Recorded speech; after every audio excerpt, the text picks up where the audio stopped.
teach next year, so if I do that, I'll get discovered on the internet, I'll become famous, and I'll win that. That's what I'm going to do. Say, we knew you well. Can everybody see the screen, or do I need to dim those lights? What are your thoughts? It might help. Yeah.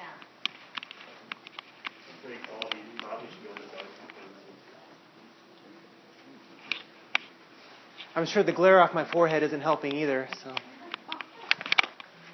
we have to start with self-deprecating humor. It's a part of the routine up to this point. Okay, here's the plan. I have a lot of participation and student kind of work built into this, but I'm going to try to find a balance between recognizing the fact that you just spent 2 hours working as a part of a team on important work, and I'm not going to ask, so I'm just going to try to find a balance. I have no idea what's going to happen, so we'll just kind of play it by ear. Couple things here. Unit 2, as I read through Unit 2 and I looked at some of the lessons, I wanted to emphasize 2 important elements of Unit 2. One is resistance to the Articles of Confederation, and that's where I'm going to focus on Shays' Rebellion. And the other is the debate over ratification of the Constitution, and I have another handout for you on the Federalist debate with the Anti-Federalists. And so that's the content, the Shays' Rebellion in opposition to the Articles of Confederation and the Federalists and Anti-Federalists in the debate over ratification. In terms of instructional approaches, I wanted to focus on a particular historical thinking skill. In this case, it's identifying text, context, and subtext, and we're going to focus most specifically on subtext, or a synonym for subtext is bias. And the instructional strategy or the approach for the second part, whether we get to it or not, I'm going to have all those documents for you, is a Socratic seminar. And that's using a discussion about the Federalist and the Anti-Federalist documents. So just a quick review of Unit 2, Lesson 8, big ideas.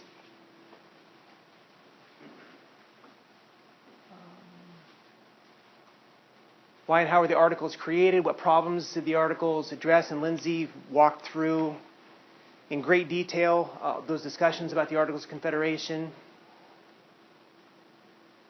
What were some of the achievements of the government under the Articles? What were the weaknesses? What attempts were made to solve the problems of the Articles? And I know I'm reading right off the slide, so I'll stop. You can. Essentially, what I'm trying to do here is I'm trying to justify why I've emphasized Shays' Rebellion, and I have found support for my desire to focus on Shays' Rebellion in the We the People text, and it's there. This is actually a question that's in the text, and there's a paragraph in Lesson 8 of Unit 2 that talks about how Shays' Rebellion resulted in support for change. I'm interested in Shays' Rebellion for a number of reasons, but I think it works well here. I'm a firm believer in making concrete connections to the lived experiences that your students are having every day outside of class. And that involves making what we're teaching them relevant. I think it was Michael yesterday morning I think it was Michael who said that if you can't answer the question, why am I teaching you this, and you shouldn't be teaching it. Those days, this is all my personal opinion, so you can take it or leave it, but those days where we told our students, when they asked us, why do I have to learn this, and you say, because I told you so, those days, as far as I'm concerned, are over. If we can't justify the relevance of the content and the skills that we're teaching our students and the way that they can use them in the world outside of school, then I don't believe we can justify teaching it. People like us, and here, this is my rant for the first 5 minutes. I love studying this for the sake of it. I mean, I would read about Shays' Rebellion just for the fun of it. That's how weird I am. But I can't expect my students to embrace a love of history for the sake of it the way that I hope they do. But I think it's presumptuous to assume, or maybe unfair to assume, that they'll all love it like I will and read it just for the sake of reading it. So I work very hard to make sure that when I'm teaching my students, they can connect to the world outside of school in ways that help them use it. And what am I talking about here? I'm talking about the standoff in Oregon. My inspiration was that. My struggle with trying to understand the logic behind taking over this wildlife preserve, the logic behind the attitude of come and get it, the logic behind the attitude of the government is oppressing the people here, the land policy here is broken, and thinking to myself, this sounds familiar. This isn't the first time in American history that people have taken over, whether it's courthouses or whether it's, in this case, a national preserve. Is that right? In Oregon? I'm pretty sure that's what it was. Bird sanctuary. Sanctuary, thank you. And who knows? I mean, it helps to put things in context a little bit with how crazy the political season has been, and with the vote in Britain, the populist rise, movement across the United States, people who are discontented and unhappy, and you look at Shays' Rebellion.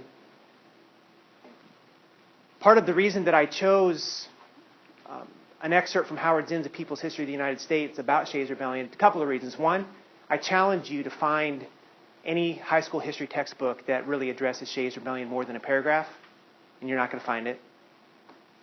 Number two, the second reason why I chose this excerpt is because Howard Zinn is telling the story of Shays' Rebellion from the perspective of the farmers like Shays, not from the perspective of the politicians like Washington. And that's an important perspective. And it also belies a subtext or a bias. I would encourage you to, if you haven't, to read Bruce Lesch's book. Why don't you just give us the answers? Teaching Historical Thinking Skills, grades 7 through 12. And Lesch has a chapter, and Stephanie and I, we talk about subtext. And Bruce Lesch and Stephanie, I'm not going to put words in your mouth, but if you want to speak to this, you can. But in his book, Bruce Lesch discourages using the word bias. And the reason that he doesn't like the word bias is because it has such a negative connotation. And when a student says, or when you say to your students, this source is biased, the response is, I can't trust it. Lesch's point is that every single story has a perspective and a subtext, whether we know it or whether we don't know it. And it's not necessarily because I'm trying to lie to you, or I'm trying to trick you, or I'm trying to cheat you. It's just my perspective. And maybe bias doesn't mean that I'm trying to pull the wool over your eyes, but certainly I would say the public attitude about bias, when I say the word, it's like, okay, I can't. And that's my experience with students, is when they say, well, this is bias, therefore it's not, either A, it's not true, or B, it's not believable. Whereas subtext implies that there's something beneath the surface that isn't right out there telling me, okay, there's something percolating below the surface. There's an agenda, there's a perspective, there's an attitude. And I need to be aware of what that is. And so that's why I chose that particular. Yes. Thanks for reminding me. Those of you from Iowa and those of you from Nebraska who want to come to Iowa for the Iowa Council of Social Studies annual conference, Bruce Lesch is going to be the keynote speaker at that conference. And his book he's a long-time middle and high school history teacher. It comes from practical experience. It's not academic pontifications about what somebody would do if they had the opportunity to teach high school students. It's from somebody who's actually done it for many years, and I have a lot of respect for the work. It's important. And I also try to link this to the Unit 2 state hearing questions. Unit 2, Question 1. What were the historical, philosophical reasons for the distrust of a strong national government? To what extent do those reasons exist today, and are they justified? And I suppose there's a group in here who could speak to that question pretty specifically. Is that right? Should we want to do it right now? 4 minutes. I'll start the clock. We all don't have a copy of the phone. Copiers turning out. All right. I want to make this rooted in best practices in social studies education. And we know effective social studies teachers are cross-disciplinary. They're interdisciplinary. We incorporate different disciplines into our teaching. And as a result, if we're teaching students to think like political scientists, we want them to be able to think like a political scientist would. We also need to teach them how to think like historians think. because there is this natural connection between the way, we were talking about this a little bit earlier, Dale and I, about how a good political scientist has to have a historical understanding of political cycles or seasons or elections in order to make sense of what's going on today. An economist, in order to speak to our economy, has to have a historical framework to understand past economic recessions, for example. So what I'm trying to do here is to link thinking politically and civically with thinking historically. So the goals for this particular lesson, if you're going to use it with your students, one, to teach them in history as a discipline centered on questions and not just answers. To teach students to understand that history is a discipline requiring its practitioners to question their sources and not take them for granted. And that's really what this exercise is going to be about. Identifying the text, context, and subtext of primary documents. We're having a conversation with the primary document. Who wrote this? When did they write it? Why did they write it? Who was the audience? And what is their agenda or set of goals? And this last one, this is from Bruce Lesh. I like this a lot. And this speaks to the connecting our teaching to the present, which shows them that this history is a living and breathing history. The notion that understanding the past helps us to contextualize the present in order to re-envision the future. It's a powerful concept to me. So political philosophers need to think historically too. Oh, I'm totally screwing with the... You'll notice how it's facing the opposite direction, and that's because I haven't been good to it.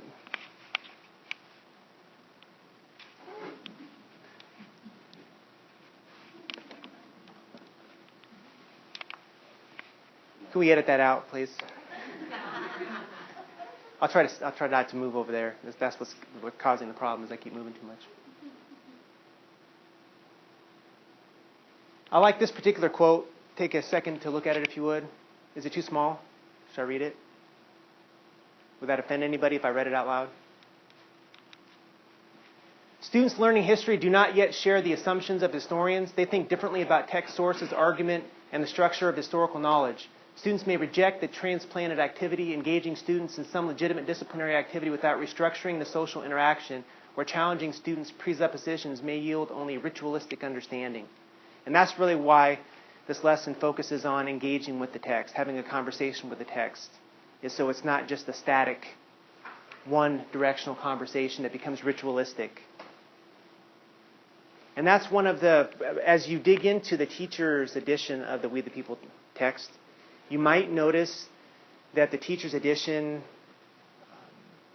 follows a sequence. Each lesson kind of starts in the same way, and there's the same structural framework. I would just encourage you to make sure that you are mixing that up and incorporating your own ideas. And just because, like we talked about anticipatory sets the other day, if you use the same anticipatory set every single day, it's no longer effective.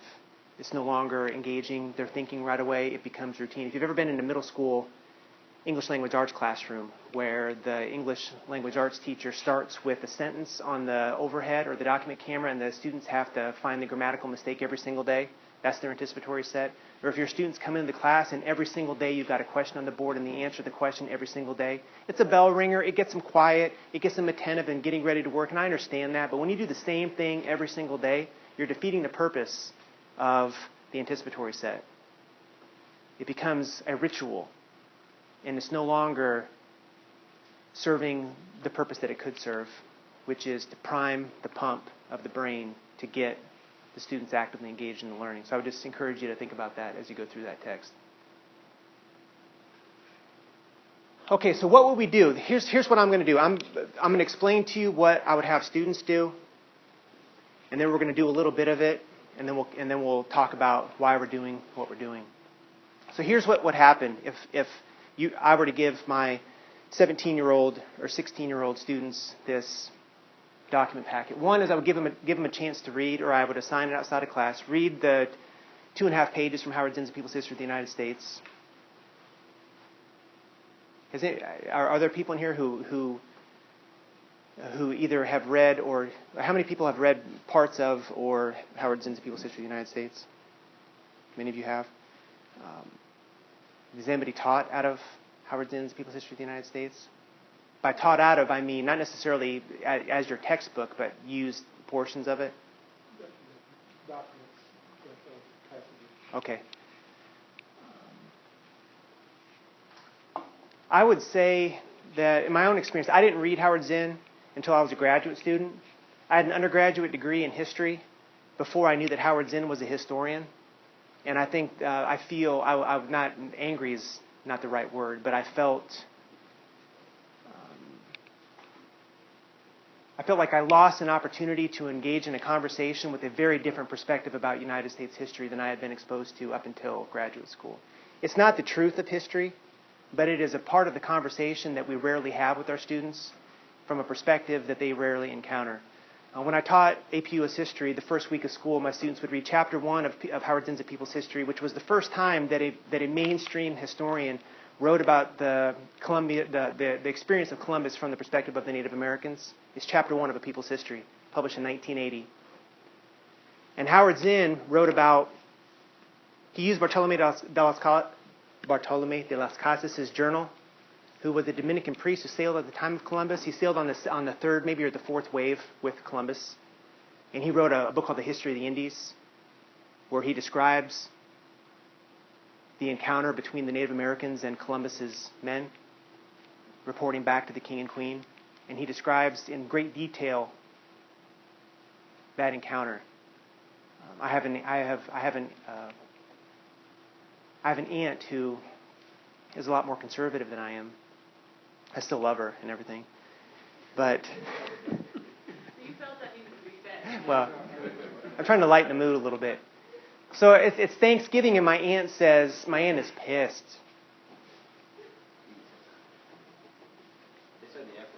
Yeah, you said the F word yesterday. But it wasn't on YouTube. My aunt was angry that her teenage daughter was being taught this revisionist history in her U.S. history class. I can't believe that nowadays they're teaching kids that Columbus did bad things to the Native Americans. Can you believe this? They, and I don't know who they are, but they are rewriting our history. And it was so frustrating to her. And I just thought, oh my. It's not, I guess my attitude is that all history is revisionist history in the sense that we are always revising our interpretations based on new evidence. And it just so happens that the Christopher Columbus historian of the 20th century was Samuel Eliot Morison. He wrote the biography of Columbus. And it was a biography of Columbus that was very favorable. It was the Western European approach to Christopher Columbus. Look at what Columbus found. Look at how brave he was. Look at how dangerous this trip was. And there hadn't been... Why am I talking about Columbus? Does anybody know? I'm talking about Howard Zinn, right? Yeah. This happens, so I'll scale it back. But anyhow, the first week of my AP US history classes, they read Columbus, Chapter 1 of Howard Zinn's A People's History, and then they read a chapter from Samuel Eliot Morison's biography of Christopher Columbus. And it's very different perspectives. And the reason that I would do that is because the very first week of class, I want my students to be confronted with a problem. The problem is, how do we remember Christopher Columbus? Because it's not this two-dimensional Columbus did this, and it's a more complicated story. And what Howard Zinn says is that if you can imagine that Samuel Eliot Morison's biography of Columbus is from Columbus's perspective on the boat sailing towards the Indies. Look at what I have found. This is amazing. Zinn's description of the Columbian encounter is from the perspective of the Native Americans standing on the shore watching the ships come in. And it's a powerful perspective. So if you have not had an opportunity to read any of Howard Zinn, you should, just for a different perspective. And it's certainly might bring about some cognitive dissonance, but I'm also a firm believer in Vygotsky's notion of the zone of proximal development. If you're familiar with the zone of proximal development, it's the gap between what we know and can do and what we don't know yet and can't quite do. And Vygotsky was kind of the founder of cooperative learning. Vygotsky argued that there are two ways to go from what you don't know and you can't do to what you now can do. And one way is through learning from a peer that is more advanced from you. Vygotsky argued that a child or a student is more likely to learn from a peer who is more advanced than from an adult who is more advanced. And so he advocated cooperative learning. Not what most of my students did, which was, I'll do 1 and 2, you do 3 and 4, you do 5 and 6, and then we'll pass the worksheet. That's what I call cooperative cheating. That's not really cooperative learning. That's one way that you can jump the zone of proximal development. The second way is through cognitive dissonance. Vygotsky said that if you are confronted with an idea or a way of thinking or a perspective that is so uncomfortable that it causes you to struggle, that it will help you jump that gap. We need to be made uncomfortable in our thinking if we're going to grow and if we're going to learn. Does somebody talk about muscles in here? This is like a muscle. I describe it, I say the brain is a muscle. Now I'm going to sound like Stephen Colbert. My gut tells me, because there are more nerve endings in your gut, my gut tells me that your brain is a muscle. You may not have known this, and you might look this up in a book. Anyway. So I'm an extremist. Who was I talking to? Was I telling you that I wrestled in college. I wrestled since I was 5. Everything I do 100%. I was telling Allison. And so I ride bikes. Well, I ride bikes. I'm a bike rider. I'm a bicyclist. Is that what you call somebody that rides a bike? A cyclist? Okay. See, I don't even know. Now you're not going to believe my story because I don't even know what to call myself. You're not hardcore enough if you don't know the word cyclist. Well, when I run or when I ride my bike, I time myself. I've got a heart rate monitor. I've got a cadence sensor on my bike. And when I ride 20 miles, the next time I ride, I'm going to ride faster than the previous time. I can't help myself because I'm an extremist in how I do this. My wife runs every day. She runs probably 5K every day. And I tell her, I say, every once in a while you should run a 10K. Or you should run a mile as fast as you possibly can. You'll improve your times because your body's getting used to that 5K. And she says, I don't care. And I say, what do you mean you don't care? She says, I just enjoy running. I say, how can you enjoy running if you're not trying to get better every time you run? And she rolls her eyes at me. My point is that like when you ride your bike or when you run that 5K, and a lot of your coaches know more about this than what I'm talking about, or like that bench press, if you don't change up your workout routine, your muscles don't grow because you're not tearing those muscle fibers down and breaking them down and building them back up so the muscles get bigger. The brain is the same way. If you think the same way about the same things, the way that you've always thought about them, then there's no learning happening.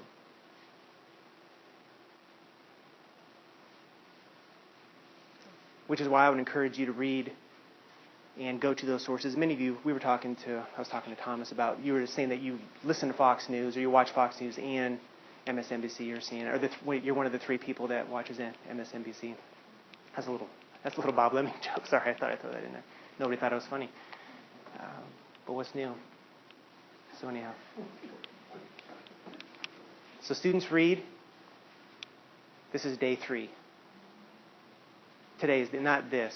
Today I'm on that manic, just another manic Monday. Okay. Students read the background on Daniel Shea's Rebellion from Howard Zinn. It presents a different perspective. It does have a subtext that is important to interrogate with your students. Okay. Also in your packet, you have 6 primary documents. They're very short. I made them short on purpose so we'd be able to wrestle with them. Each one of those primary sources is referring specifically to Shea's Rebellion. So pages 1, 2, and 3 is from Howard Zinn. And then on the 4th page, you have a chart. And I'm going to point out to the chart more here in a second. And then after the chart, you've got 6 primary documents, short primary documents. So what I would have students do is they would read the background on Howard Zinn. And then they would read each one of the primary documents, the 6 sources, and then they would fill out the chart that I have on the 4th page. This is kind of just a preview, and then we're going to go into more detail. When you do this, the documents have to contrast each other. If we're going to talk about text, subtext, and context, and focusing on the subtext, then the sources can't all be from the same perspective. And so Howard Zinn presents a particular perspective. And part of what's powerful about the Zinn piece is that, and Lindsay talked about this earlier, this wasn't all about Daniel Shays. What I'll tell you, actually, the reason we call it Shays Rebellion is because it diminishes the significance of the movement in general. It makes it about one crazy guy. Just like Bacon's Rebellion. Whenever we have these people's movements where folks are unhappy with the way things are and they start to do things about it, it is helpful to people in positions of power and authority to make it about one crazy guy. Shays Rebellion was about dozens and dozens of farmers across Massachusetts who were openly defying the law. But it has become Shays Rebellion in some way, or I guess in some measure, to diminish and to make it about that crazy guy, which is brilliant. It's brilliant propaganda. But the Zinn piece talks about 6 or 7 other people who are also involved in the movement. So what students do is they examine the sources and identify the author's main argument and then fill out the chart.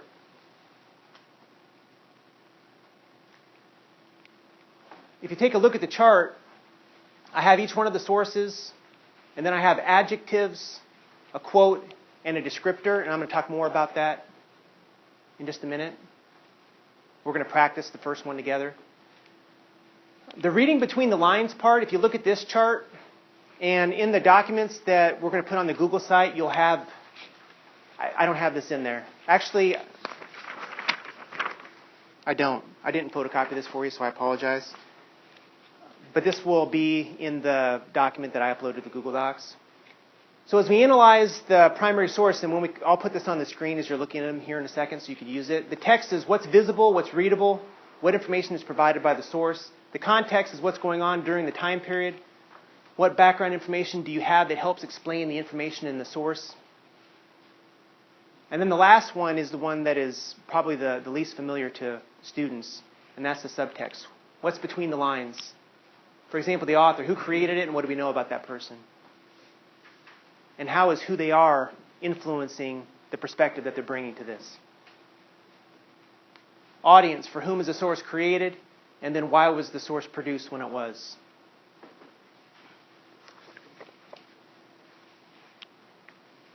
And that's a lot of stuff to write down, so I'm going to bring it back on the screen. So let's practice one. This is from the very first, so the primary source, number 1, George Washington and Henry Knox regarding Shays Rebellion, February 3rd, 1787. The moment is indeed important. If government shrinks or is unable to enforce its laws, fresh maneuvers will be displayed by the insurgents, anarchy and confusion must prevail, and everything will be turned topsy-turvy in that state. Where it is not probable, the mischiefs will terminate. So what is the context? So we're going to analyze this text, subtext, and context. What's the context of this particular document? I'm being Captain Obvious again, but just play with me here. Sounds like 2 friends talking to one another. Okay. All right. So maybe two friends talking to each other. It's probably not official. Yes, sir? I thought you had a hand up. You made an affirmative movement. You don't do that. Well, this is the point at which the rebellion is coming to a close. It's 1787. Okay. And so it has basically happened, and we're looking at the results and because this is the winter, the rebellion. legacy. Okay, good. Very good. How about the subtext? Reading between the lines. Who created the source and what do we know about that person, George Washington? He seems to be aware that what they have is government failed. Okay. Law and order. Government failed, law and order failed. What do you know about Henry Knox? Because it speaks to the audience for whom the source was created. Because this is a correspondence between Washington and Knox.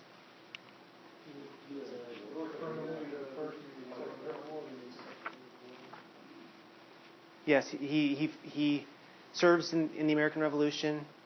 He becomes the first Secretary of War. This is, as Lindsay said earlier, before we have a Department of Defense, we have a Department of war.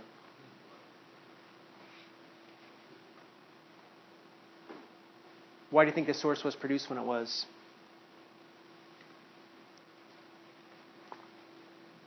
Big moment for the government. Basically saying we need to get this right or let this war terminate and keep doing it. Okay. There's a certain obvious urgency in what he's writing about, and so we need to do something, and we need to do it now. Seems to be telling. Great. But this is like a month and a half before the convention starts. Mm-hmm. If you look at the chart on the fourth page, number 1, source number 1, George Washington, letter to Henry Knox.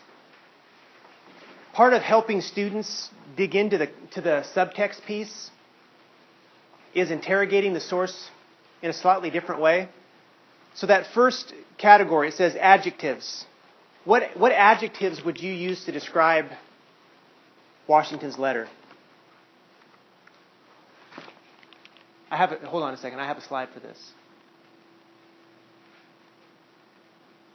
How would you describe the author's perspective on the rebellion? Favorable, unfavorable, angry, frustrated, joyous? What adjectives would you use to describe Washington's? Is intent or feeling tone? I'm sorry? Is intent or feeling tone? His intent in why he wrote it, or just how did he feel about it in general? Good question. So we're trying to figure out what the subtext is, what maybe Washington's bias is. And your question is his intent or how he felt about it? Right, because he could be asking the question, but you have to read through his tone to understand. Is it slanted? As you're talking about his bias, is he trying to get to something and really ask an unbiased question, or is there something underlying between the two of them that they know what's going on? Well, you've got. Help me understand Washington's position in 1787. This is before the Constitutional Convention. This is before we have a president of the United States of America. There was no president under the Articles of Confederation, correct? There's a unicameral Congress under the Articles. And so this isn't a trick question. I honestly can't remember what Washington's position is at this time. Well, he's a wealthy man in college. Okay, he's a private citizen. He's already tried to negotiate between Virginia and Maryland and the whole Mount Vernon conference. Okay. Well, that changes things because your students are going to assume that he's the president of the United States, or that he's the leader of the Continental Army. Although that's not the case anymore. It's been 10 years, and he's not the president yet. So he is a private citizen writing to I want to say that I'm pretty sure, somebody could Google this, but I'm pretty sure Henry Knox was named not Secretary of War because they didn't have the cabinet positions, but he was, I want to say that he was put in a position of power and influence in around 1785. Does anybody want to look that up? It wouldn't have been Secretary, would it have been Secretary of War in 1785? Wouldn't have had the title. Right. I should just made something up and been assertive about it, and people wouldn't know. Second Secretary of War, 1785. Congress appointed him in 1785. All right. So we have a private citizen in George Washington, who's not just any private citizen, but nonetheless he's writing a letter to the Secretary of War. So for the adjectives piece, you write adjectives that describe that document. What we're trying to do here is we're trying to help your students understand the perspective or the bias or the subtext. And so what adjectives? Frustrated? Angry, perhaps? For the second assignment, quote. Choose a quote or a phrase that gets to the heart of the document. If you had to look at that short excerpt, source 1, what piece of it, maybe a word or a phrase, really gets to the heart of what Washington's trying to convey? Gary? Everything will be turned topsy-turvy in that state. Everything will be turned topsy-turvy in that state. That's a good one. Another one? He's very concerned, makes the point, the moment is indeed important. Right? Not probably when this just terminate. They'll continue. Okay. Great. So we identify adjectives that describe it, a quote that gets to the heart of the idea, and then finally a descriptor, a word that best describes the document's position regarding the rebellion. How would Washington, or how would this document characterize Shea? Is he a hero? Is he a villain? Is he brave or a leader? Mischief?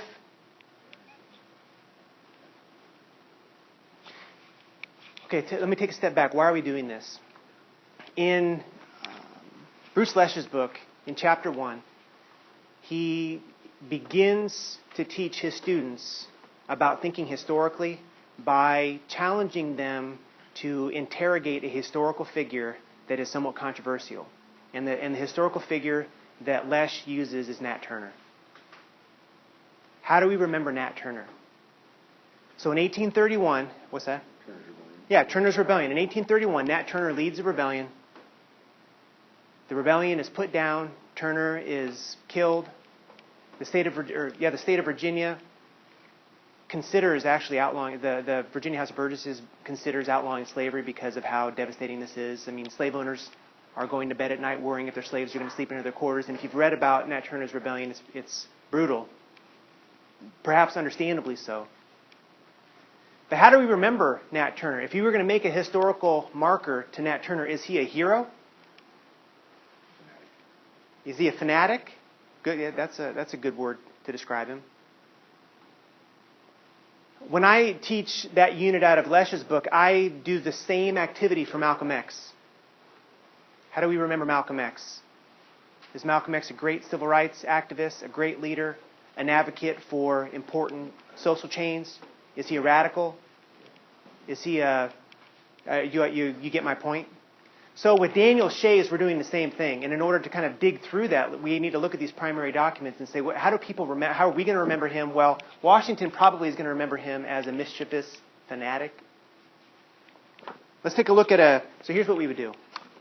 You'd have students do this, and maybe you could jigsaw this. Every student, maybe make groups of 6. Each student has a different primary document. Each student fills out their part of the chart, bring them back together. 6 students in one group. They share what their document says and what the words that they came up with, or you have each student do all 6 on their own. It's up to you how you do it. In the sake of time, let's do this together. How about, let's take a look at a different document from a very different perspective.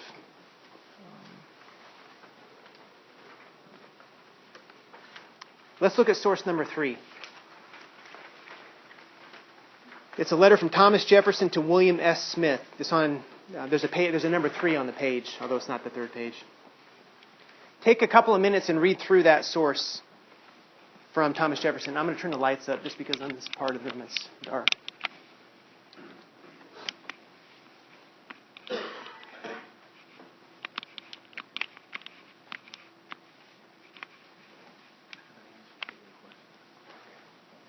There you go. Thank you very much. Did you make that? No, that's a good extension. You have to forward it to the page. Please do, yeah. I'll write it down for 1 second.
Another minute or so.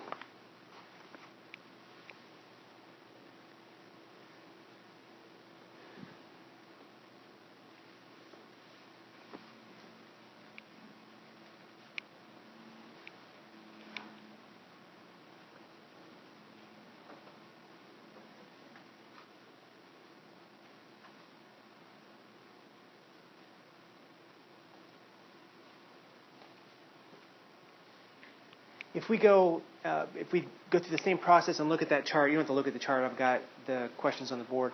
But if we do use the same process for Jefferson that we just used for that letter from Washington, how would you describe the author's perspective on the rebellion? Favorable, unfavorable, angry, frustrated, joyous, etc. How would you describe Jefferson's perspective?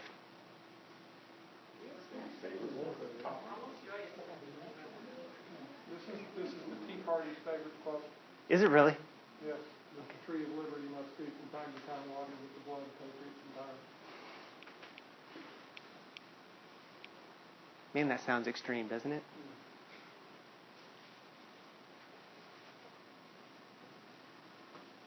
So a very different tone than Washington's letter. How about, that's a good quote or phrase that gets to the heart of it. Any other quotes or phrases or pieces of it that you think really speak to Jefferson's perspective on this?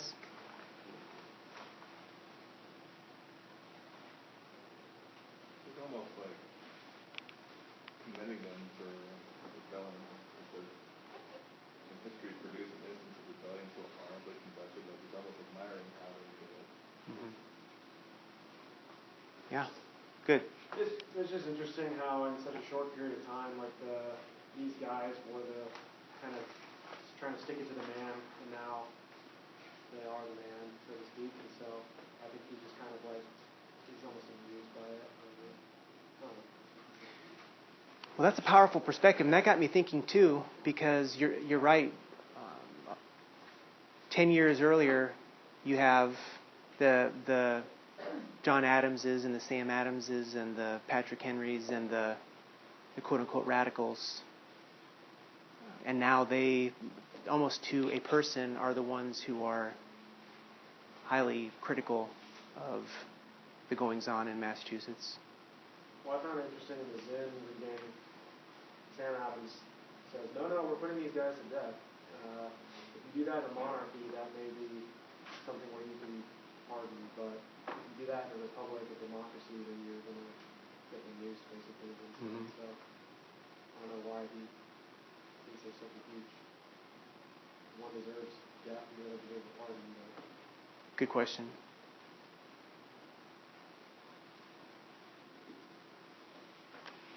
How about a descriptor, a word that best describes the document's position regarding Shays' rebellion?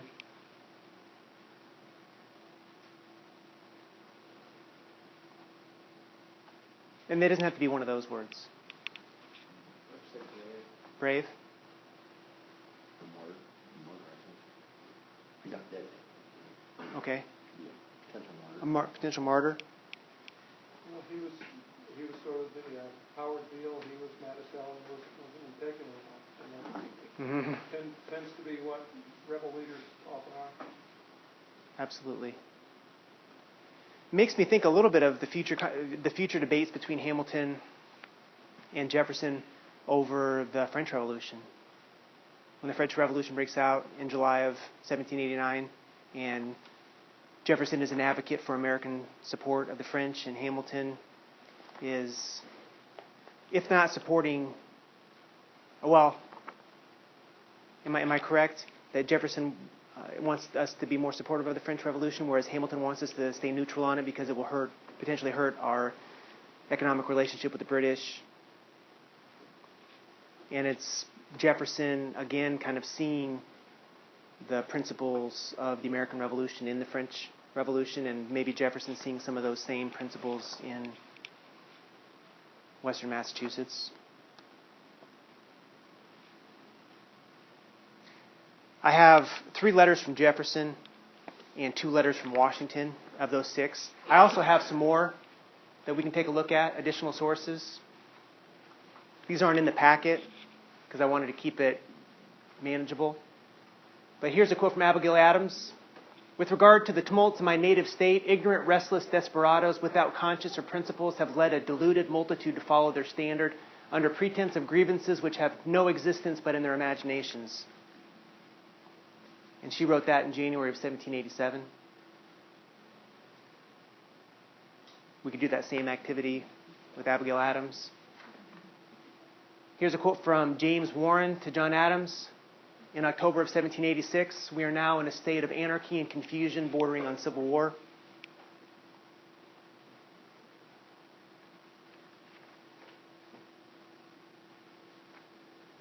This is a letter from John Adams.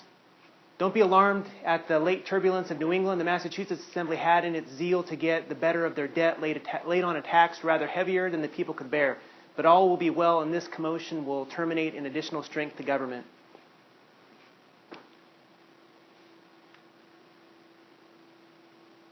This is from the Connecticut Current. Conventions and mobs, what is their object? Why to remove the legislature? To declare the people knaves by preventing the payment of public and private debts. Remove the general court, and the country will be under the control of the mob, or very ignorant men. This is from the Maryland Journal in January. That should say 1787. That's not. That's embarrassing. We shall require time to hunt up this rebellion, and if we do not drive it from the state, I am much deceived. Shays has supported his adherents by a series of most palpable falsehoods.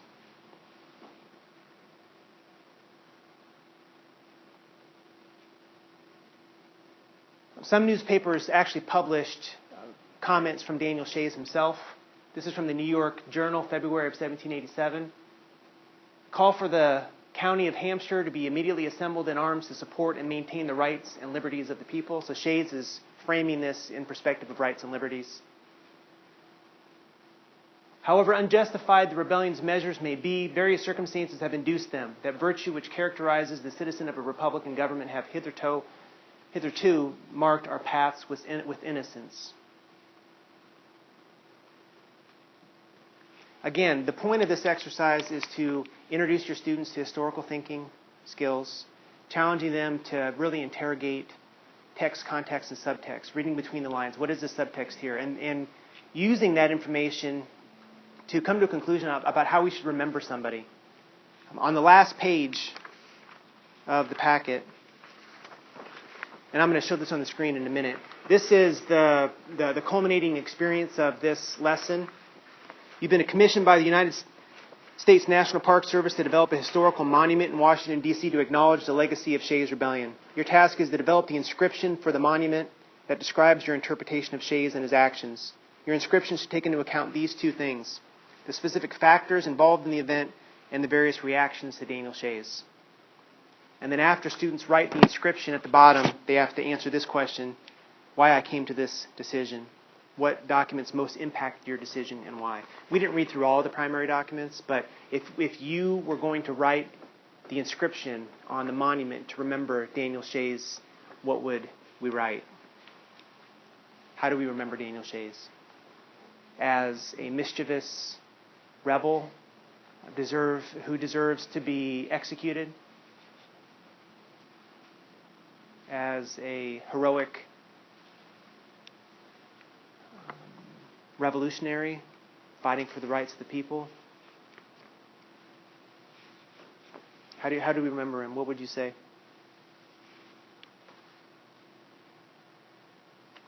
And I think Brooks's point about the Tea Party is an important one.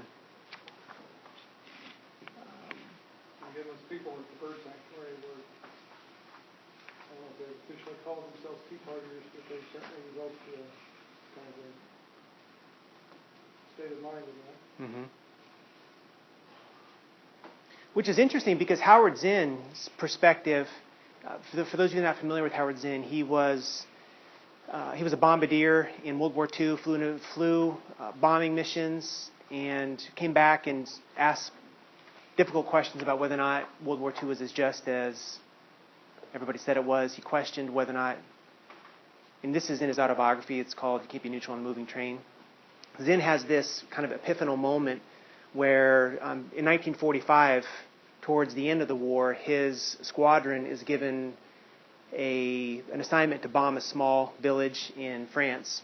And this village in France is occupied by German troops. There's about 2,000 German soldiers there, and they're holed up in this small town, and there's nothing for miles. They weren't posing any significant threat. So when Zinn's squadron got the orders that they were going to bomb this village, these German soldiers, they looked at themselves kind of questioningly. Why are we bombing this village? It was behind the lines, so to speak. They were already advancing towards Berlin. And they were told that they were going to use an experimental ordnance. And they loaded these large 50-gallon barrels full of a gelatinous kind of liquid onto the bombers, which, of course, it was napalm. It was an early form of napalm, and so they bombed this village specifically to test the ordnance to see how effective it would be. And this is an experience for Howard Zinn that changes the way he sees not only his service, but sees American foreign policy. He comes back to the United States, gets a PhD in history from Columbia University. His first job is at Spelman College in Atlanta, Georgia. Spelman is an all-black women's college, as you probably know. He starts at Spelman in 1955, and he starts teaching his students, like Alice Walker, Toni Morrison, Mary and Edelman Wright, that they should ask questions about people in positions of power and authority. His students start getting arrested because there's a stone wall surrounding Spelman College, and the African-American students aren't allowed outside of the walls of the campus after dark because there are ordinances, black codes, that prevent African-Americans from being out after dark. His students start scaling the walls and getting arrested, and he was told by the president of the University of Spelman College that he needed to stop inciting his students or he's going to lose his job. He lost his job. He wrote a history of the Student Nonviolent Coordinating Commission. He was asked by by SNCC to write a history of their activities in the late 50s and early 1960s. Got a job at Boston University, and eventually wrote a people's history. Now I'm telling you all that because Howard Zinn has a perspective and a subtext. His perspective is to tell these stories from the perspective of average, ordinary, everyday citizens. And that's just as important to interrogate, I think, as Washington's perspective or as Jefferson's perspective. Not just to take it for what it is, but to say, okay, he has a quote-unquote agenda like we all do.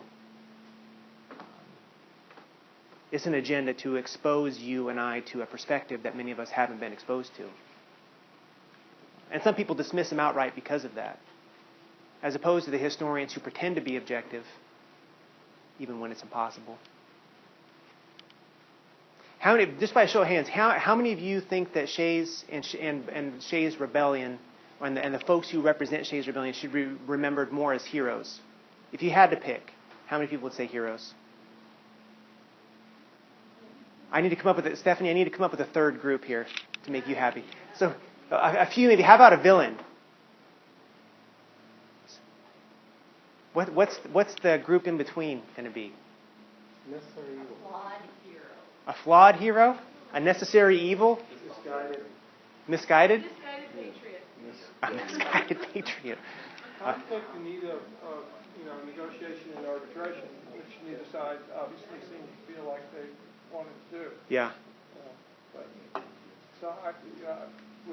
We may perhaps be too quick to put the hero label on Okay. people just because they're involved in the conflict. Okay.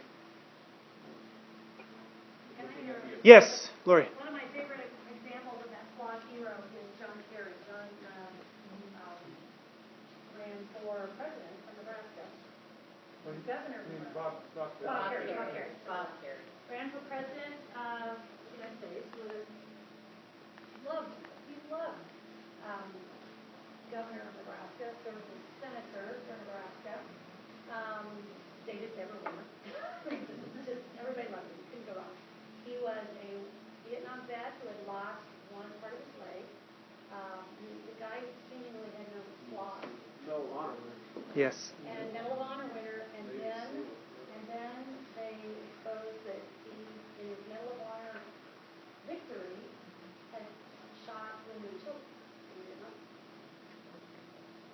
Yeah, do you remember that? I think it was the 2000 election, and it was when the Republican primary, and there was John McCain, and there was Steve Forbes, and one of the SEAL team members who served with Bob Kerry came forward and he said, haven't told anybody about this for 30 years. And it's okay if I tell. As the story goes, Carrie and the SEAL team were dropped off in a small village, a small hamlet, and their job was to apprehend some local Viet Cong warlords, tribal leaders. They get to the village. There's a 6-man SEAL team, and they get to the village, and all they find are women and children and older folks. And they discover that the Viet Cong actually were a couple miles outside of the village, and there were 200 or 300 strong. And if they were going to get out of that village alive, they had to do so. They had a difficult decision to make. If they left the people, and this is very much like, I'm thinking of the recent movie with Lone Survivor. Is that what's, yeah, the Lone Survivor with. So they had a decision to make. If they leave the people in the village and try to get the heck out of there, more than likely they're going to notify the folks who outnumber them heavily. And so the decision they make, as Lori said, is they make a decision to silently, I won't use a euphemism, but to kill everybody in the village, and they do. And they can't use guns because it would have warned the Viet Cong who are nearby. So they basically, apparently the Navy issues commendations to the SEAL team in part to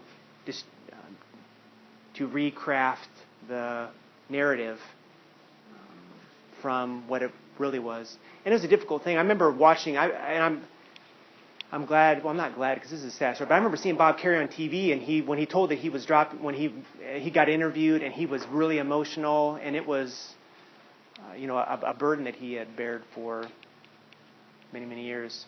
It's a tough thing. You drop 18 and 19-year-old kids off in the middle of the jungle with assault rifles and tell them to survive, and they do.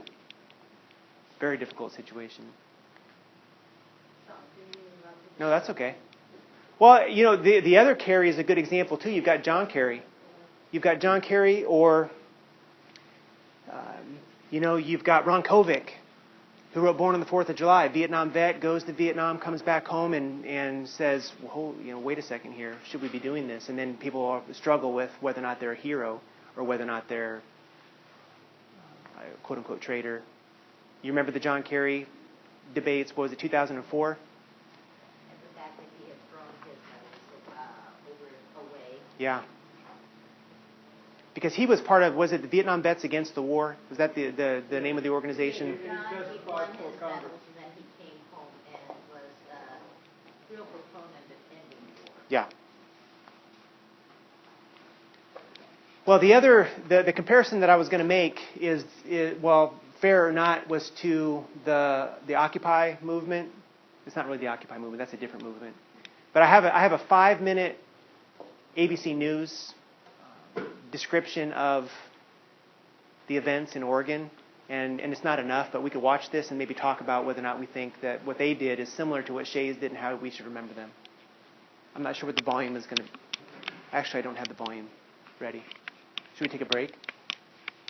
Well, I don't know how long we're going to be going.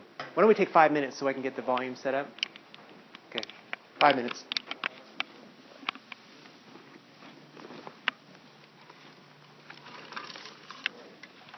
Shoot. This is a Tennessee historical marker.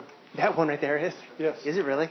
And the reason you can tell is because I grew up in Tennessee, you recognize that on every Tennessee historical marker there are the 3 stars because of East, Middle, and West Tennessee. Okay. So, and it's on the flag, but that jumped out at me, and I looked it up and said, oh, that's Tennessee. So yeah, I think I'm blanked out.